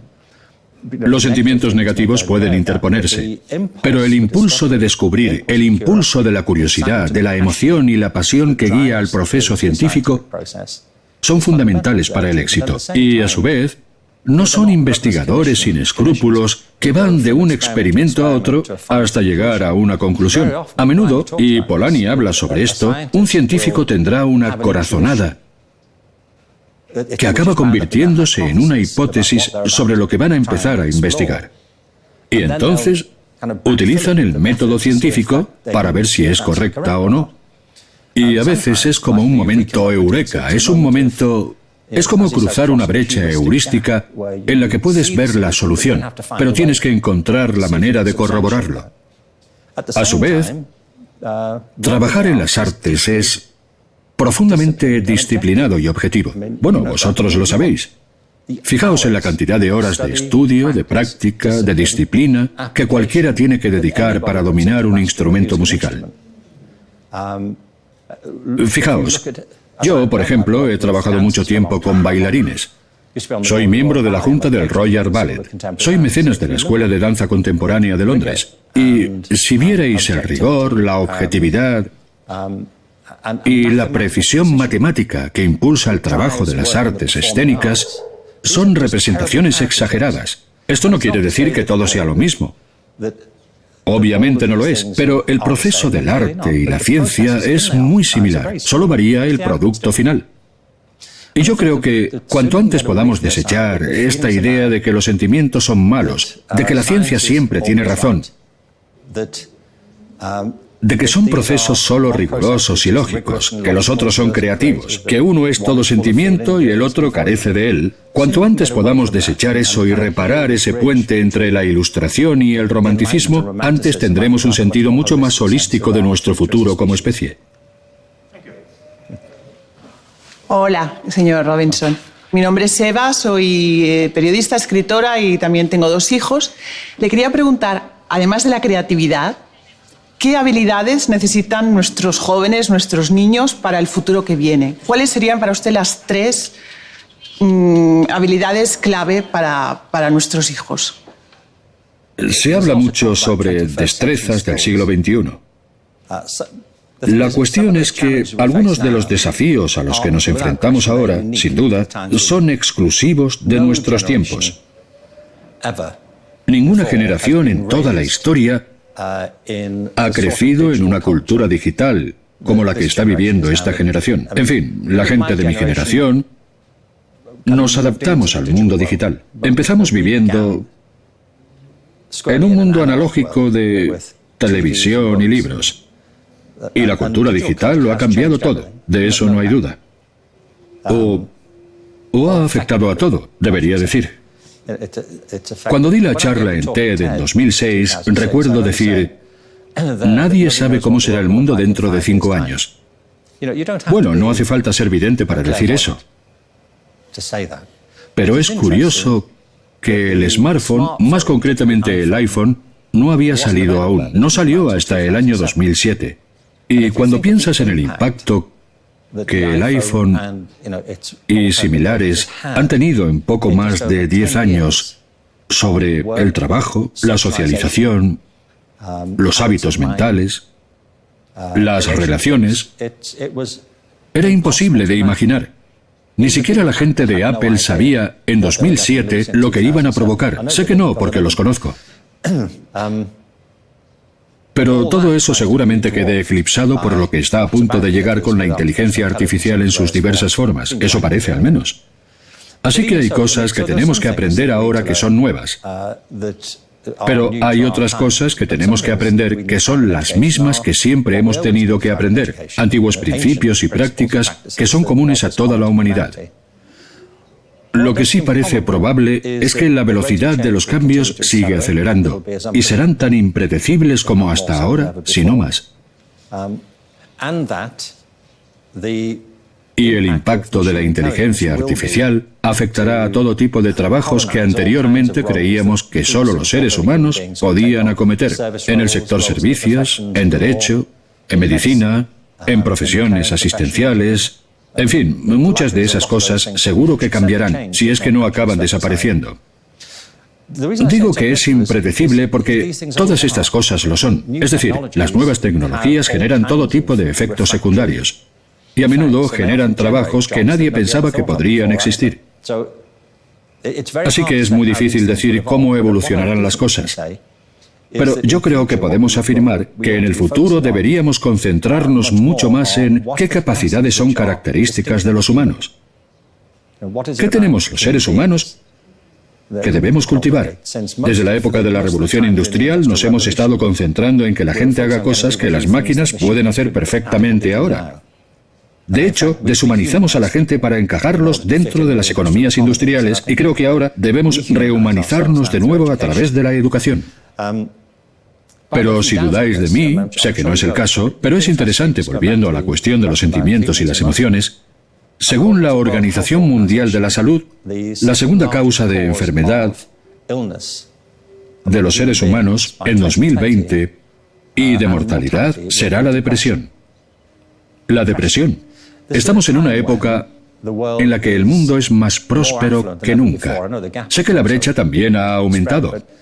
Pero si pienso en las vidas que llevamos ahora, en comparación con las que vivían hace 100 años, estamos viviendo en un mundo de fantasía y abundancia en comparación. Mis padres, cuando eran pequeños, no podrían ni haber soñado los lujos que ahora damos por sentados.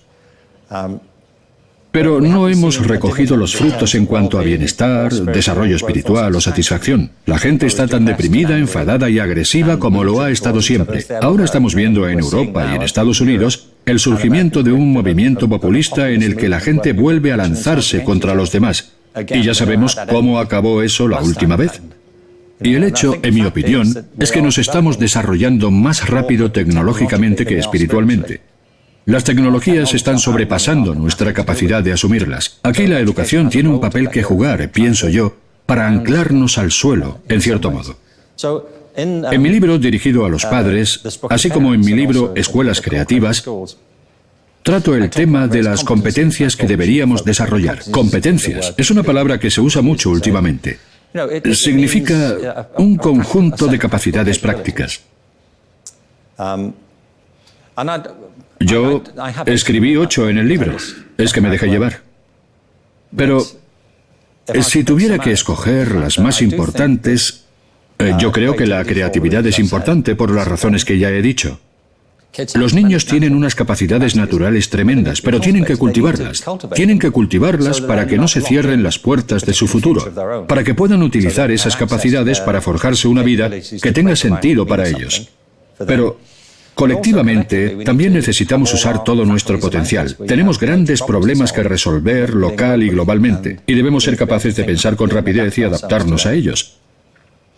La compasión, por ejemplo, es un conjunto de capacidades. No es solo tener buenos sentimientos hacia la gente. Hay una diferencia entre empatía y compasión. La empatía es importante. Pero ya sabéis cómo va esto. Desde hace mucho se habla de ello. Si te enteras que un niño... De hecho, salió una noticia en Inglaterra, un suceso muy trágico. Una madre y una hija, una niña de 8 años, iban dando un paseo por la playa al sur de Inglaterra y una ola vino y las arrastró. Una ola de 2,5 metros. Y cuando la madre volvió en sí, su hija había desaparecido. Luego la encontraron, pero murió. Y como padre, es difícil pensar en ello y que no te afecte. A todos nos afectaría.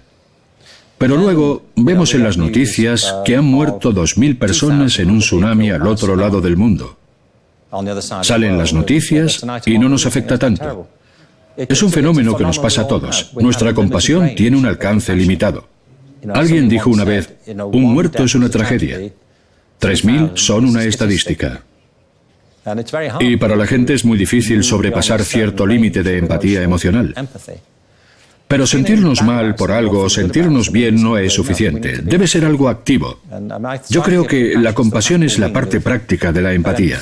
Es practicar la empatía. Y ahora hay muchas presiones que están impidiendo que las personas sientan ese tipo de cosas hacia otras personas en un momento en el que es necesario. Las redes sociales, por ejemplo, están teniendo un efecto tóxico, en mi opinión, sobre el desarrollo emocional de los niños. ¿No os parece? ¿Cuál es el impacto de Internet, de las redes sociales, del móvil en la creatividad? Yo creo que eso sí que la mata a la creatividad. ¿No lo cree usted? Sí. Puede matarla, en cierto sentido. Yo siempre pienso que lo de redes sociales está mal dicho. Es un nombre irónico, porque no son para nada sociales. Son antisociales.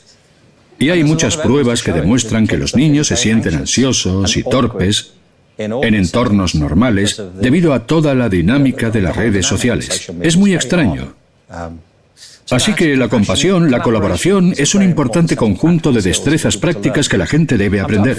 Me centro en las destrezas más que en el conocimiento teórico que deben adquirir, porque la educación debería ser mucho más que sentarse en pupitres y estudiar proposiciones. Los filósofos harían una distinción, una que me parece importante, entre el saber qué, el saber cómo y el saber esto. El saber qué es lo que solemos enseñar en las escuelas. Es lo que los filósofos consideran conocimiento proposicional. Esto es así, es decir, fechas históricas, acontecimientos, circunstancias, la tabla periódica, cosas fácilmente verificables como ciertas, o que son así independientemente de que una persona lo sepa. Pero también ideas teóricas, así como información objetiva. Saber que es así. No significa que sea verdad, pero es un tipo de conocimiento. Y los planes de estudios están llenos de eso. Y eso es importante. Pero no lo es todo. También tenemos que saber cómo hacer las cosas. No es lo mismo saber analizar un cuadro en historia del arte que pintar un cuadro. No es lo mismo saber analizar música que producirla. No es lo mismo saber subirnos a un coche que saber desmontar el motor. El mundo depende del conocimiento práctico. El conocimiento de cómo producir cosas y hacer que ocurran. A las escuelas eso no se les da muy bien, especialmente debido al énfasis que ponemos en llegar a la universidad. Tendemos a recortar la formación profesional de las escuelas. La consideramos de segunda categoría. Así que si te sacas una carrera en la universidad, se te considera muy inteligente. Pero si eliges la formación profesional, serás percibido como menos inteligente que los que han ido a la universidad. Y el mundo depende de gente que puede hacer cosas. Y luego está el saber esto, que es en lo que se basa la empatía. Como ser humano, ¿qué es esto? Las artes trabajan mucho con este tipo de saber. No exclusivamente, pero también. Esta es la naturaleza de la experiencia y lo que significa. Esta es nuestra experiencia de esto. Yo diría que la creatividad, la compasión y la tercera sería la colaboración. El motivo por el que digo colaboración es porque las escuelas enfatizan la competición. Y la competición tiene su papel. Pero nuestras comunidades, nuestras ciudades, nuestras familias, nuestros vecinos dependen de que la gente colabore. Una gran ciudad como Madrid, vuelvo a lo que estábamos diciendo antes, es un sistema altamente complejo y cambiante. Cada vez que me subo a un avión, me acuerdo de la colaboración. Es decir, fijaos en todo lo que es necesario para construir ese avión. En primer lugar, para despegar. No me refiero a las leyes de la física, sino a la coordinación masiva de actividades, horarios, para asegurarse de que la tripulación sube al avión, que no choca contra otros aviones durante el despegue, que ocupa su lugar en el espacio aéreo, el aterrizaje, la comida, en fin. Llevamos a cabo todas estas cosas y luego nos enfadamos si nuestra maleta tarda en salir. El milagro es que haya llegado. Los seres humanos son criaturas altamente colaborativas, pero eso no lo enseñamos en las escuelas. Lo que enseñamos es a competir, y no es una idea abstracta. Necesitamos más trabajo práctico en equipo en las escuelas que sirva para que la gente practique el trabajar juntos y aprender unos de otros. Así que, si tuviera que elegir 3, serían esos. Hola, señor Robinson, un placer. Mi nombre es Alicia Banderas, soy psicóloga y madre y me preocupa la excesiva sobreestimulación a la que estamos sometiendo ahora a nuestros niños y niñas para que quizás sean más inteligentes. Me gustaría saber si cree usted que cada vez más las personas son o somos más inteligentes, como dice el efecto Flynn, que cada generación, digamos, que aumenta su cociente intelectual. Muchas gracias. Tengo mis reparos respecto al cociente intelectual. El cociente intelectual tiene un origen curioso. Como psicóloga, tú lo sabes. Pero para quien no lo sepa, los orígenes del cociente intelectual se remontan a finales del siglo XIX. Fue un primo de Charles Darwin quien se interesó originalmente en las investigaciones que darían lugar al test de inteligencia. Le interesaba la idea de la selección natural en el mundo animal y se preguntaba, no hablamos de Charles Darwin, sino de su primo. Se preguntaba si algo parecido ocurría en el mundo humano. Observó, por ejemplo, que el mundo humano estaba compuesto de personas muy exitosas y de personas menos exitosas, de ricos y pobres, y se preguntaba si esto era debido a una predisposición genética. Yo creo que él obvió el hecho de que los ricos podían permitirse una educación y perpetuar así sus circunstancias de una forma que los pobres no podían. Pero el caso es que empezó a desarrollar estos test. Al final los elaboraría, en cierto modo, un psicólogo francés. No me acuerdo de su nombre ahora. Trabajaba en París a principios del siglo XX con niños con necesidades especiales. Y básicamente eran una serie de preguntas para obtener una medida más o menos objetiva de la capacidad y el desarrollo intelectuales. El problema es que los test de inteligencia son bastante limitados. Son pruebas que miden cierto tipo de razonamiento deductivo, cierto tipo de razonamiento lógico. Pero los test de inteligencia normalmente no abarcan todo lo que se utiliza en las artes. Por ejemplo, no prestan mucha atención a las cosas que asociamos con la creatividad. Pero coincidieron con el auge de la educación masiva y se convirtieron en herramientas útiles para clasificar a las personas en distintas categorías en las escuelas. Además, en Estados Unidos coincidió con el auge del ejército. Necesitaban seleccionar gente para el ejército. Así que tienen una curiosa historia económica y sociológica. Pero tendemos a pensar, o la gente tiende a pensar, creo que equivocadamente, que los test de inteligencia ofrecen algún tipo de medida objetiva, fiable y absoluta de lo lista que es la gente. Así que la gente dice, tengo un cociente intelectual de tanto, como si eso, de nuevo, te dijera todo lo que necesitas saber sobre él. Yo siempre he sido escéptico al respecto. Conozco a mucha gente muy lista a la que no se le da especialmente bien los test de inteligencia. Tampoco se les dan bien los crucigramas. A la gente se le pueden dar bien muchas cosas y mal otras. Yo conozco a poetas brillantes que tienen dislexia, que les cuesta escribir, pero que tienen un don maravilloso para las palabras. Conozco a músicos brillantes que no saben leer partituras. La inteligencia humana es mucho más rica, ¿verdad? Es compleja y tiene unos matices que no pueden captarse con una simple prueba de 20 minutos. Da igual cuántos números genere. Y un ejemplo curioso es lo de que los resultados de los test de inteligencia van mejorando año a año. Bueno, yo no soy un psicólogo, seguramente tendrías que ayudarnos a comprender por qué parece ocurrir esto. Pero los test de inteligencia han jugado un papel en la historia. Por ejemplo, cuando la gente llegaba a la isla de Ellis, en Estados Unidos, durante la guerra, en la primera parte del siglo XX, se les daba un test de inteligencia en época de guerra y se les asignaba un destino en el ejército de Estados Unidos. Algunos llegaban a la isla de Ellis, inmigrantes, y se les enviaba directamente al ejército. Ni siquiera llegaban a su destino. Se les daban estos test de inteligencia. Hace tiempo escribí sobre esto en un libro titulado Out of Our Minds, The Power of Being Creative. Lo que me llamaba la atención de esto era que si sacabas más de cierta nota en el test de inteligencia, te enviaban a la escuela de oficiales del ejército estadounidense. Y si sacabas menos de cierta nota, te mandaban a infantería. Bueno, todos sabemos lo que les pasaba a la mayoría de soldados de infantería durante la Primera Guerra Mundial, por ejemplo. En el documento de evaluación había una categoría para el test de inteligencia militar. Si al recibir el resultado estabas por debajo de cierto nivel, era escalofriante. Ponía de escaso valor militar. De escaso valor militar. Ya sabías lo que significaba eso. Que no eras más que carne de ametralladora. Así que el test de inteligencia se convirtió literalmente en cuestión de vida o muerte para algunas personas. En Estados Unidos, digo Estados Unidos porque allí están muy obsesionados con el cociente intelectual. En Estados Unidos, si puntúas por debajo de cierto nivel en el test de inteligencia, no eres responsable de tus crímenes. Así que si cometes un asesinato, en algunos estados no puedes ser ejecutado si tu cociente intelectual es muy bajo, porque consideran que no eres bastante competente para ser responsable de tus actos.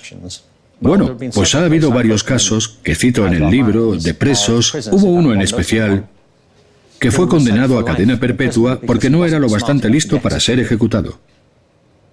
Así que se apuntó a programas educativos en la prisión, y en el transcurso de 10 años su cociente intelectual aumentó, hasta que, al final, sobrepasó el umbral y ya era lo suficientemente listo como para ser electrocutado. No era tan listo como creían, en retrospectiva, me parece a mí. Hubo un gran debate sobre este tema. ¿Qué significa esto? Significa que podemos proseguir con la ejecución porque ahora ya es apto. Como decía, es una cuestión de vida o muerte. Pero si la inteligencia fuera algo inamovible, como creen o creían algunas personas, entonces tu cociente intelectual es como tu grupo sanguíneo. Te dice lo listo que eres. Si fuera así, entonces no podría mejorar con el tiempo. No debería mejorar de generación en generación, ¿verdad? A menos que hubiera algo en el agua que contribuyera a ello. Todo esto apunta a que en todo esto influyen las prácticas y prejuicios culturales y las pruebas de la adaptabilidad y el potencial de crecimiento de las mentes humanas cuando se ejercitan y desarrollan adecuadamente. No sé lo suficiente para saber por qué la gente cree que en el mundo de los test de inteligencia el efecto Flynn continúa. Pero sé que continúa. Y mi respuesta es, ¿podemos reconsiderarlo? Lo que a mí me ha interesado siempre no es que las personas saquen mejor nota en los test de inteligencia, sino que la gente tenga una concepción mucho más rica de la inteligencia. Porque si acabas con una visión limitada de la inteligencia, como decía antes, acabas con una gran visión de la discapacidad. Y conozco a todo tipo de personas cuyas vidas se han complicado por creer que no son suficientemente inteligentes porque eso es lo que les dijeron en la escuela, o quizá porque no daban la talla en comparación al concepto estándar de inteligencia que tiene la gente. Y fuera de la educación, hay todo tipo de indicios que apuntan a que la inteligencia es algo mucho más rico. Fue Francis Binet quien desarrolló estos tests. Francis Binet desarrolló los tests y el primo de Charles Darwin era Sir Francis Galton. Él fue quien desarrolló estos tests en Francia con la intención de ayudar a los niños con necesidades especiales. Quería medir el crecimiento y el desarrollo de los niños. El problema llegó cuando se convirtieron en un sistema masivo de clasificación y filtrado. Yo creo que, en cierto modo, está muy claro que aquí hay un escalón evolutivo. Somos mejores en las cosas que practicamos más. Eso puede ser parte del motivo. ¿Qué piensas tú, por cierto? Sobre todo asociado al afán o a la obsesión que tenemos de estimular a nuestros hijos para que adquieran mejores habilidades, destrezas, les exponemos a pantallas muy temprano para conseguir que sean brillantes. Todos esos esfuerzos como que estamos haciendo para medir luego una inteligencia cognitiva, o incluso también les exponemos a aprendizajes mucho más complejos para los que por edad sus cerebros no están preparados. Entonces me preocupa más este hecho de utilizar y medir la inteligencia para que tengamos ese objetivo, ¿no?, de nuestros hijos sean inteligentes en vez de que sean personas con satisfacciones en la vida, o que haya, como ha dicho usted antes, otro tipo de capacidades como la creatividad, la colaboración, la empatía, el sentimiento de elevación, es decir, cosas que quizá son mejores para la inteligencia emocional que este afán para que los niños sepan como más cosas o se les ponga tareas, ¿no? Para que tengan como adquieran mejores conocimientos. Sí, estoy de acuerdo. Lo siento, no he respondido a la segunda parte de tu pregunta. He hablado solo del cociente intelectual porque me he emocionado. Pero en términos generales sí, creo que es cierto que, bueno, en primer lugar, obviamente, haces mejor algo si lo practicas de forma adecuada. Y los niños tienen todo tipo de capacidades que a menudo descuidamos. Pero otra cosa interesante es, también creo que algunos padres han caído en la trampa de ejercer demasiada presión sobre sus hijos para que sean buenos en todo lo que hacen y que abarquen demasiado. Y volvemos a lo que estábamos diciendo antes. Los padres deben alcanzar un equilibrio y ser juiciosos. Por ejemplo, ¿os puedo hacer una pregunta? De niños, ¿cuánto tiempo pasabais jugando fuera? ¿Solo jugando? ¿Mucho? ¿Mucho? Igual que yo. Yo crecí en Liverpool, en los años 50. Y cuando volvíamos a casa de la escuela, salíamos a la calle a jugar. O al parque del barrio. Durante horas y horas. No nos apetecía ir a casa, la verdad. Solo íbamos a casa para comer. ¿Vale? Éramos como gatos. Si había comida, volvíamos a casa. Si no, íbamos donde estaba la comida. ¿A casa de alguien? Los niños de hoy en día no juegan tanto de ese modo. Yo presido una iniciativa internacional llamada Ensuciarse es bueno. Su objetivo es promover la importancia del juego infantil. Hemos preguntado a 12.000 familias de todo el mundo para una encuesta que acabamos de hacer. ¿Cuánto tiempo pasan los niños jugando en el exterior? Y de media, y esto es así en casi todo el mundo, los niños pasan mucho menos tiempo en el exterior que nosotros. Normalmente menos de una hora. A menudo no llega ni a la hora. A veces nada. No juegan en el exterior. Al mismo tiempo, las escuelas de muchas partes del mundo están reduciendo el tiempo de juego. Y las escuelas lo hacen porque están dirigidas a la competición y los exámenes. Y porque consideran que el juego no importa, supuestamente, o alguien lo considera así.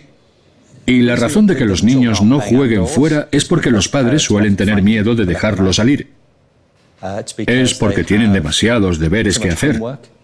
Es porque no hay bastantes sitios donde jugar. Y también porque hay muchas más cosas con las que distraerse dentro que fuera. Muchos niños, según la encuesta, preferirían, por ejemplo, jugar al fútbol en un videojuego que salir fuera a jugar al fútbol de verdad. Pues el motivo por el que estamos haciendo esta campaña es porque el juego no es una tontería. El juego es vital para el crecimiento y el desarrollo de los niños. Es importante socialmente, cognitivamente, emocionalmente y físicamente. Los niños siempre han jugado y es de vital importancia que jueguen, por todas esas razones. Pero una de las razones por las que pasan menos tiempo jugando es que los padres programan demasiadas actividades a sus hijos. Y cuando salen fuera, a menudo es una actividad en equipo supervisada por los padres. Están ahí sujetándoles la chaqueta y gritándoles desde la banda, porque quieren que sus hijos sean más competitivos. Y por todas esas razones creo que es muy importante que reconozcamos que la infancia es una etapa muy importante y que debemos permitir que los niños sean niños. Los niños de ahora, a una edad muy temprana, sufren depresión. Al igual que los adultos, sufren todo tipo de trastornos emocionales que son generados por el sistema. En las escuelas se están diagnosticando a los niños con problemas de atención. Y se les medica por ello. De hecho, solo con dejarles salir a jugar, muchos de estos problemas desaparecen. Eso es una parte. Yo creo que tenemos que relajarnos un poco con los niños. Por ejemplo, nosotros hemos hecho eso hasta cierto punto con nuestros hijos. Intentas darles todas las oportunidades posibles. Pero nunca sabes si va a haber consecuencias negativas si les obligas a hacer demasiadas cosas. Yo creo que deberíamos animarles a pasar menos tiempo con los aparatos. Digo, animarles. Pero creo que a veces deberíamos simplemente no permitirles usarlos. Parte del papel como padre es decir, basta, apaga eso. Pero sí, por todas esas razones, creo que ese es el equilibrio que hay que alcanzar. Hola, señor Robinson. Mi nombre es Ángela, soy profesora de secundaria y trabajo como asesora en una editorial. En los libros se analiza las escuelas de hoy, las aulas de hoy y las del pasado. Y me gustaría preguntarle cómo imagina que son las aulas en 20 o 30 años, ¿no? ¿Qué le gustaría encontrar allí? Vale. Bueno, antes de nada he de decir que estoy a favor de las escuelas. Hay gente que no lo está. Hay todo un movimiento para acabar con las escuelas y la escolarización. Pero yo creo que las escuelas son muy importantes. Hay una cosa que digo en Tú, tu hijo y la escuela. Ese libro maravilloso que os decía antes, que acaban de publicar. Es genial. Ese. Digo que hay una diferencia entre el aprendizaje, la educación y la escuela. Es decir, a los niños les encanta aprender. Los seres humanos somos las criaturas más curiosas que jamás encontraremos. Acabamos de tener una nieta. Tiene 5 meses. Y, como todos los bebés, tiene un enorme interés por lo que pasa a su alrededor. No hay quien la pare. Cada vez es más curiosa. Ese es el gran impulso de nuestros logros. Los niños adoran aprender. A todos no les gusta la educación y algunos lo pasan mal en la escuela. La diferencia es que la educación, como yo la concibo, es un programa de aprendizaje más formal.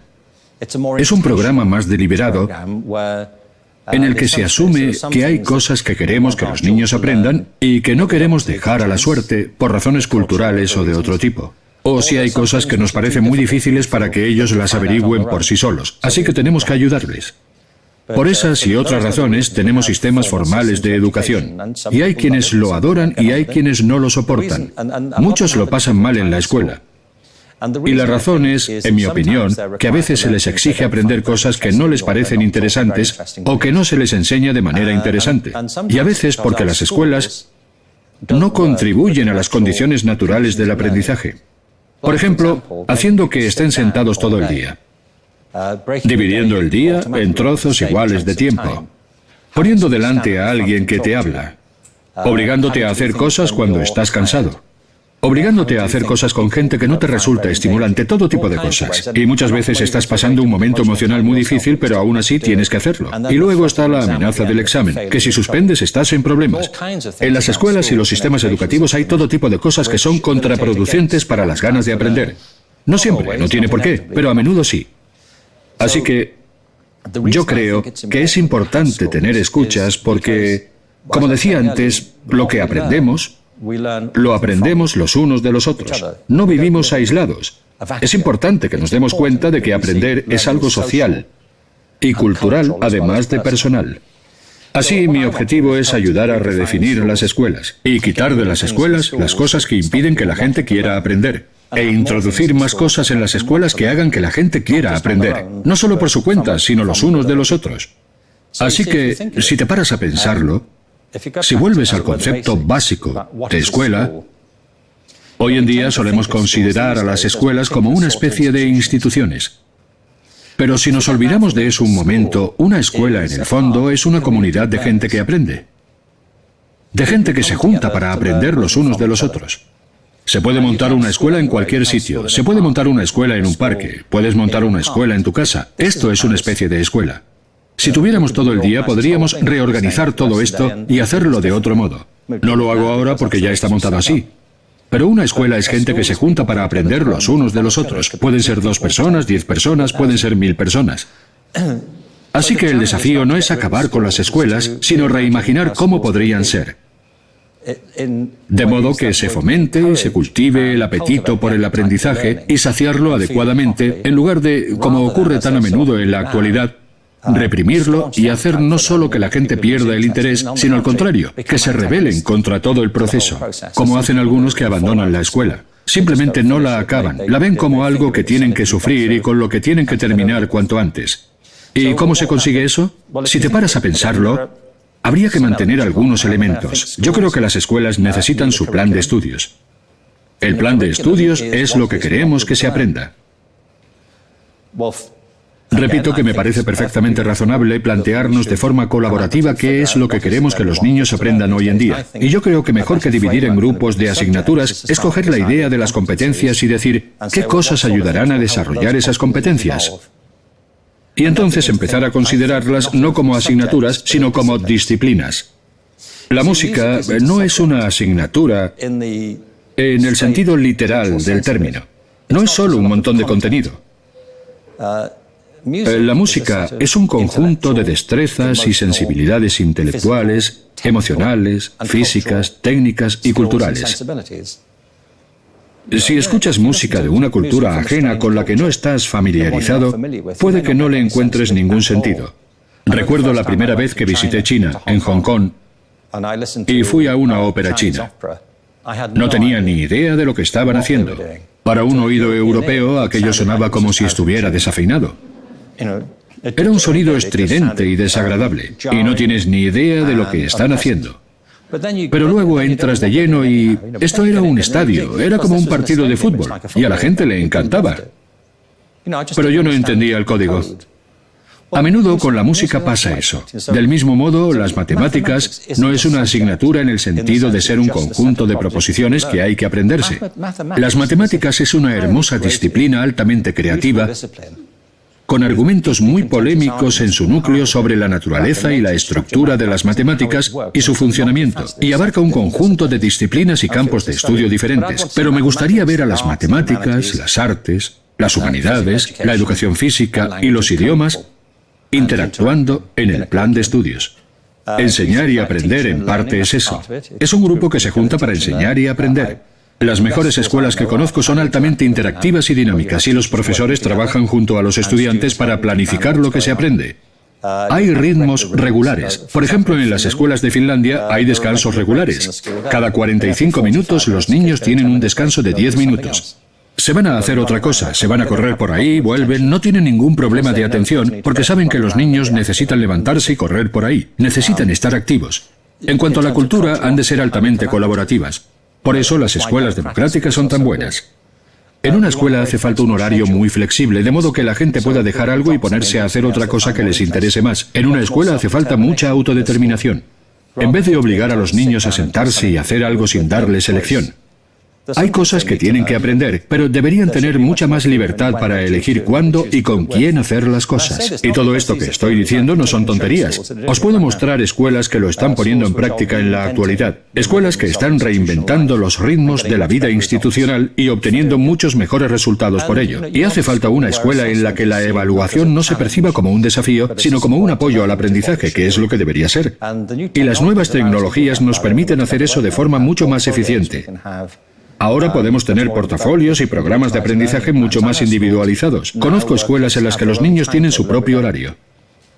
Y también edades mixtas en la enseñanza y el aprendizaje. No hay ninguna razón para separar y enseñar a los niños por edades. En las familias no lo hacemos. Y en las escuelas no hace falta hacerlo. No es un principio educativo, es por comodidad en la gestión. En realidad es bastante incómodo, pero por eso lo hacemos. Así que si reinventamos el funcionamiento de la escuela, si encontramos las cosas que obstaculizan el aprendizaje y las sustituimos por las que lo faciliten, podremos mantener las escuelas pero reimaginadas, y no habrá una sola forma de hacerlo, del mismo modo que no hay una sola forma de hacer música, un solo grupo musical o un solo tipo de restaurante. Todo irá bien si cambiamos nuestra forma de pensar.